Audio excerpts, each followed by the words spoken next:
मशक कुएं की तह में पानी से टकराई थी और चरखी घूमना रुक गई थी।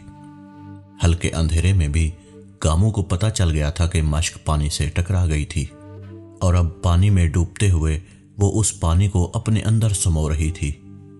गामू कुएं के किनारे खड़ा बगैर देखे भी जैसे सब देख रहा था।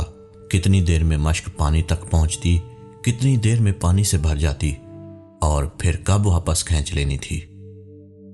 चरखी के गिर्द बाकी मांदा रस्सी यकदम खुलकर तन गई थी।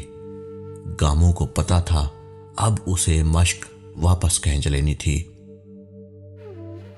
कीती जान हवाले रब दे, ऐसा इश्क कमाया हो, मरन थी पहले मर गए बाहू, ता मतलब नु पाया हो। पो फूट रही थी जब गामू मशक खींच रहा था और चरखी उसी गर गर की आवाज के साथ अब उल्टा घूमते हुए रस्सी को लपेट रही थी। जब तक मशक कुएं से बाहर आई, गांव के चंद आवारा कुत्ते हर रोज की तरह प्यास से हाँफते कांपते जबानें लटकाए कुएं के पास जमा हो गए थे। वो गांवों पर कभी नहीं भौंकते थे, क्योंकि सुबह शाम वही तो था जो मशक कुएं से निकालकर सबसे पहले कुएं के पास बने एक गड्ढे में उनके लिए पानी डालता था। वो कुत्ते गामू से भी पहले उस गड्ढे के गिर्द इकट्ठे हो गए थे।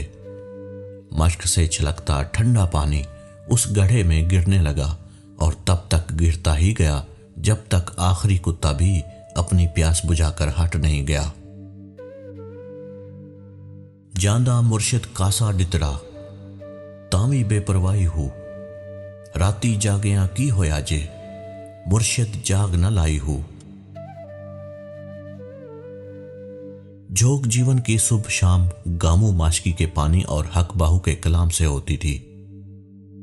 ना मशक का पानी खत्म होता था, ना गामू की आवाज का सोज, ना उसकी हूक। जो भी गामू को सुनता था बस सुनता ही रह जाता था। वो उस गांव का पाइड पाइपर था जो सुबह सवेरे पानी भरता, छिड़कता, प्यास बुझाता, पूरे गांव के चरिंद परिंद को अपने पीछे लगाए फिरता रहता था। गांव का पत्ता पत्ता, बूटा बूटा, जैसे गामू की आवाज, उसके पैरों की चाप, उसकी मशक से छलकते पानी की महक और मिठास को पहचानता था। वो कुत्ते कुएं पर गामू की मशक से पानी पीते, फिर गामू के साथ साथ पूरे गांव में तब तक घूमते फिरते जब तक गामू मशक भर भर कर गांव की गलियों में फिरता रहता।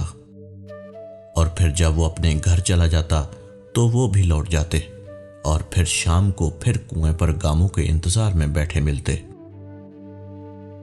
गामू रास्ते में आने वाली हर मखलूक को पानी पिलाने खड़ा हो जाता था और कई बार गांव की औरतों की झिड़कियां सुनता, जिनके घर वो इसलिए देर से पहुंचता था क्योंकि उसकी मशक बार बार भरकर खत्म हो जाती थी।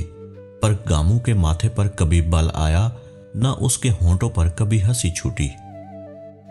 छोटे कद का दुबला पतला मामूली सूरत का सांवला गामू पानी ढो ढो कर उस गांव के लोगों का राजदान बन गया था, जिससे पानी भरवाते पीते कोई भी कुछ भी पूछ लेता, कुछ भी कह देता।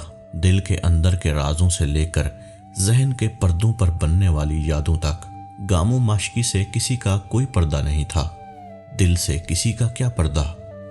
वो झोंक जीवन की रगों में पानी खून की तरह पहुंचाता। झोंक जीवन का दिल ही तो था। कुएं से मशक उठाता वो सबसे पहले गांव के कब्रिस्तान में कब्रें तर करने जाता था। ये भी उसने अपने बाप से सीखा था। अपने माँ बाप और रिश्तेदारों की कब्रों पर पानी छिड़कते छिड़कते गामू सारी ही कब्रों को तर्क करने लग जाता था, क्योंकि गीली कब्रों के दरमियान सूखी कब्रें यूं गामू का मुंह चिढ़ाती थीं जैसे उसने सबको पानी पिला दिया हो और किसी को छोड़ दिया हो। और गामू कहाँ किसी को छोड़ने वाला था। वो जिनके खानदान वालों की कब्रें थीं वो आए ना आए, गामू जरूर आता, कब्रें ठंडी करता, पूरे कब्रिस्तान में पानी छिड़क कर चला जाता और जहां जहां किसी ने कब्र पर परिंदों के लिए दाना पानी के प्याले रखे होते वहां भी पानी भर जाता। वो कब्रिस्तान के बाद सीधा गांव की मस्जिद जाता, वहां घड़े भरता और खुशी से निहाल होता रहता। یوں جیسے وہ رب سونے کے گھر میں پانی دینے آیا ہو۔ گاؤں کی اس کچی پکی مسجد میں کوئی نمازی آتا نہ آتا، گامو پانی ڈالنے ضرور آتا۔